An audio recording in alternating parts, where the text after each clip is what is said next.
안녕하세요, 또윤입니다. 오늘은 조금 가볍게 웃어넘길 수 있는 주제로 준비를 해봤는데 사람에 따라서는 아닐 수도 있습니다. 애인이 생기려면 어떤 마음가짐을 가져야 할까? 이 마음가짐을 품고 때를 기다리면 자신과 맞는 좋은 애인을 만나실 수 있을 거라고 확신하진 않습니다. 이런 마음을 가지고 있으면 나에게 좋은 사람이 다가오는데 좋은 영향을 끼친다 정도로 생각하시고 가볍게 봐주세요.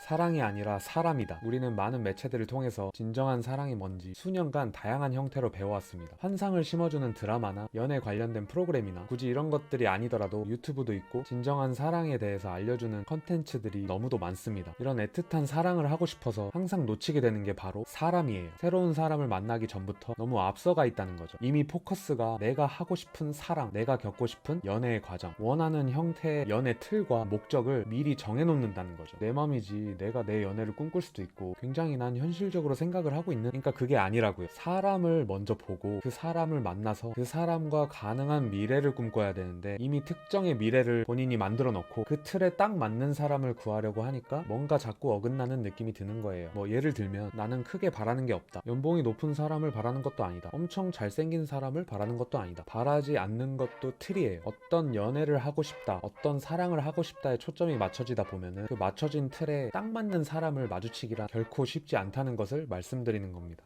외모를 본다, 능력을 본다, 몸매를 본다, 성격을 본다. 물론 그런 것들로 인해서 초반 호감도가 급 상승할 수도 있는데 어디까지나 초반일 뿐이고 문제는 나중에 가서 발생을 하게 되는데 이 문제들이 대부분 내가 그리고 있는 이 정도면 괜찮다 하는 그 연애의 형태, 그게 사실 문제가 되는 거예요. 문제라고 할 것까진 없고 새로운 인연을 찾게 되는데 방해 요소가 되는 건 맞습니다. 모든 사람의 인성과 성격과 마음이 전부 다르잖아요. 그 사람을 만난 후에 내가 어느 정도 호감도를 가지고 그 사람의 어떤 매력을 보고 만나겠다고 결정한 후에 그 다음에 어떻게 할지 연애 계획을 세워야 되는데 이미 연애 계획은 세워져 있고 거기에 딱 맞는 사람을 찾으려고 하니까 연애의 시작이 어려워지는 겁니다. 바라는 게 많고 적고는 사실 중요하지가 않아요. 그래서 사람들 말이 되게 이상한 거예요. 나는 별로 그렇게 바라는 것도 없다, 성격도 그냥 적당하면 되고 외모도 그렇게 보는 편도 아니고 그냥 나랑 잘 맞는 사람이었으면 좋겠다. 한번 스스로 마음을 체크해 볼 필요가 있습니다. 정말 사람으로서 나랑 잘 맞는 사람을 찾는 건지 아니면 내가 하고 싶어하는 연애의 형태, 그거에 딱 들어맞는 사람을 찾는 건지, 사람을 먼저 보는 게 가장 중요합니다.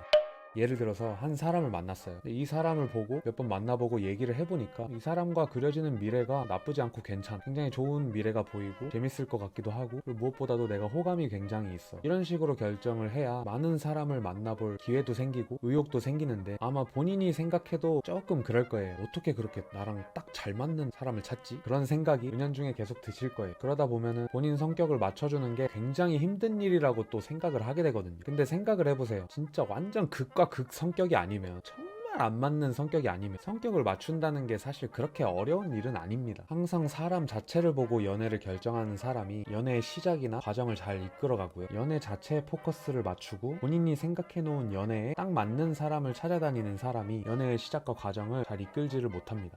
간단하게 정리를 해드릴게요. 첫 번째는 어렵든 쉽든 간에 연애의 틀을 만들지 마라. 본인이 원하는 연애의 틀이 있으면 틀 속에서 따지는 목록만큼 연애의 시작과 과정이 어려워지는 겁니다. 두 번째는 사람을 보고 그 사람과 그릴 수 있는 미래를 생각해라. 미래를 그리기가 어렵다면 현재의 행동과 말만 주의 깊게 들어도 본인 스스로 어느 정도 사람을 판단할 수가 있어요. 그 사람과의 미래를 예측을 해봤을 때 이런 연애를 하게 되겠네, 나쁘지 않은데, 좋은데, 그럴 때 연애를 시작해보시면 됩니다. 근데 그려보기만 하고 겪어보지 않으면 확실히는 모르는 거잖아요. 만나보고 나서 생각해봤던, 그려봤던 그런 그림과는 너무 딴판이다, 그럴 땐 사람을 바꾸려고 하지 말고 더 감정이 깊어지기 전에 헤어지라는 조언들을 여러분들도 누군가에겐 해봤을 거예요. 역시 본인이 막상 하려고 하면 힘들지. 연애는 굉장히 어렵지만 어려운 만큼 좋은 것이라고 저는 생각합니다. 연애 때문에 상처받고 힘드셨던 분들이 오늘 이 영상으로 조금이나마 도움이 되셨으면 하는 바람입니다. 영상이 도움이 되셨다면 오늘 구독을 눌러두셨다가 또 다른 형태의 도움들을 많이 받아보시길 바랍니다. 다음엔 더 실질적인 해결책을 가지고 더 좋은 영상으로 찾아뵙겠습니다. 그럼 오늘 영상은 여기서 마치겠습니다. 안녕히 계세요.